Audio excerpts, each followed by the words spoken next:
بسم الله الرحمن الرحيم في بيوت أذن الله أن ترفع ويذكر فيها اسمه يسبح له فيها بالغدو والآصال رجال لا تلهيهم تجارة ولا بيع عن ذكر الله وإقام الصلاة۔ حضرت ابو ہریرہ رضی اللہ تعالی عنہ بیان کرتے ہیں کہ رسول اللہ صلی اللہ علیہ وسلم نے ارشاد فرمایا، الملائکۃ تصلی علی احدکم ما دام فی مصلاه ما لم يحدث اللهم اغفر له اللهم ارحمه ولا يزال احدكم في صلاة ما دامت الصلاة تحبسه لا يمنعه ان ينقلب الى اهله الا الصلاة۔ جب تک تم میں سے کوئی شخص اپنی اس جگہ پہ بیٹھا رہے جہاں اس نے نماز ادا کی ہے، اس وقت تک جب تک وہ بے وضو نہ ہو، اللہ کے فرشتے تمہارے لیے رحمت کی دعائیں کرتے رہتے ہیں اور اس شخص کے بارے میں اللہ کے حضور یہ درخواست پیش کرتے ہیں، اے اللہ اپنے بندے کو معاف کر دے اور اپنے اس بندے پہ اپنی رحمت نازل فرما۔ آپ علیہ السلام نے ارشاد فرمایا، جب تک اس کی نیت یہ ہو کہ میں اگلی نماز کا انتظار کر رہا ہوں اور اپنے گھر اس وجہ سے واپس نہ جا رہا ہو کہ میں اگلی نماز پڑھ کر ہی جاؤں گا۔ عمومی طور پہ اس فضیلت کو حاصل کرنا مشکل ہوتا ہے، ایک نماز سے دوسری نماز تک رکے رہنا ہماری مصروفیات کی وجہ سے اور دنیاوی مشاغل کی وجہ سے اور رزق کی تلاش کی وجہ سے عام حالات میں بہت مشکل کام ہے، لیکن آخری عشرے میں جو شخص مسجد میں آ جاتا ہے، اعتکاف کی نیت کر لیتا ہے اور 10 دن کے لیے اللہ کے گھر کا مہمان بن جاتا ہے، وہ 10 دنوں میں ہی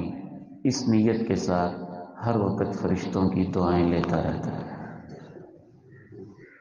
کیونکہ وہ نماز ہی کے لیے رکا ہوا ہے،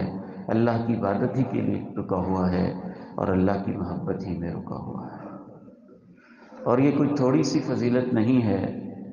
کہ اس نے فجر کی نماز پڑھی تب بھی رکا ہوا، ظہر کی نماز پڑھی تب بھی رکا ہوا، عصر پڑھی تب رکا ہوا، مغرب پڑھی تب رکا ہوا، عشاء پڑھی تب رکا ہوا، تو یوں محسوس ہوتا ہے کہ 10 دن اور راتیں ہی اللہ کے فرشتے اس کے لیے دعا کرتے رہتے ہیں، اللہ یہ تیری عبادت کی خاطر رکا ہوا ہے، اس کو معاف بھی کر دے، اس پہ رحمت بھی نازل فرما دے۔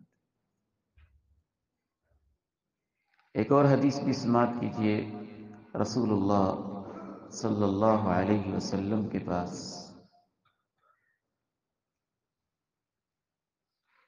یہ بڑی عظیم حدیث ہے، فرشتہ آتا ہے اور کہتا ہے، اے محمد صلی اللہ علیہ وسلم، آپ فرماتے ہیں لبیک میں حاضر۔ وہ پوچھتا ہے، فیما یختصم الملأ الاعلی، جو اللہ کے پاس خاص فرشتے ہیں جو ہر وقت اللہ کے قریب قریب رہتے ہیں اور عرش الہی کے دائیں بائیں ہوتے ہیں، فرشتوں کے اندر بھی جن کا ایک خاص مقام ہے اور بہت ہی اعلیٰ اور بہت ہی خاص فرشتے شمار ہوتے ہیں، کیا آپ جانتے ہیں کہ وہ فرشتے کس موضوع کے اوپر ڈسکشن کرتے ہیں؟ ان کی گفتگو کا موضوع کیا ہوتا ہے؟ یہ فرشتہ اللہ کے پیارے نبی علیہ السلام سے پوچھتا ہے، کیا آپ جانتے ہیں کہ جو اللہ کے پاس فرشتے ہیں ان کی ڈسکشن کا اور گفتگو کا موضوع کیا ہوتا ہے؟ وہ کس بارے میں باتیں کرتے ہیں؟ آپ کہتے ہیں کہ میں نے کہا آپ ہی بتائیں کہ کس چیز کے اندر وہ محو ہوتے ہیں اور ان کی گفتگو کا مرکز و محور کیا ہوتا ہے؟ تو اس فرشتے نے کہا، مشی الاقدام الى الجماعات والجلوس في المساجد بعد الصلوات۔ ان کی گفتگو کا مرکز و محور یہ ہوتا ہے کہ دیکھیں زمین کے اوپر اللہ کے کتنے بندے ہیں جو پیدل چل کے رب کے حضور سجدہ کرنے جا رہے ہیں، اور اللہ کے کتنے بندے ہیں جو نمازوں کے بعد مسجد میں بیٹھے ہوئے ہیں کہ اگلی نماز پڑھ کر ہی جائیں۔ گویا 10 دنوں کے اندر جو اعتکاف میں بیٹھ کے آتا ہے، عرش معلیٰ پہ اللہ کے سامنے فرشتے اس کو اپنی گفتگو کا موضوع بناتے ہیں کہ دیکھیں یہ بیٹھے ہوئے ہیں، اگلی نماز پڑھیں گے، پھر بیٹھے ہوئے ہیں، پھر اگلی نماز پڑھیں گے، پھر بیٹھے ہوئے ہیں، پھر اگلی نماز۔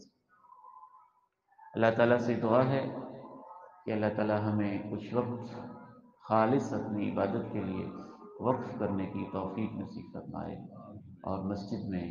اللہ کا مہمان بننے کی توفیق نصیب فرمائے۔ وآخر دعوانا ان الحمد للہ رب العالمین۔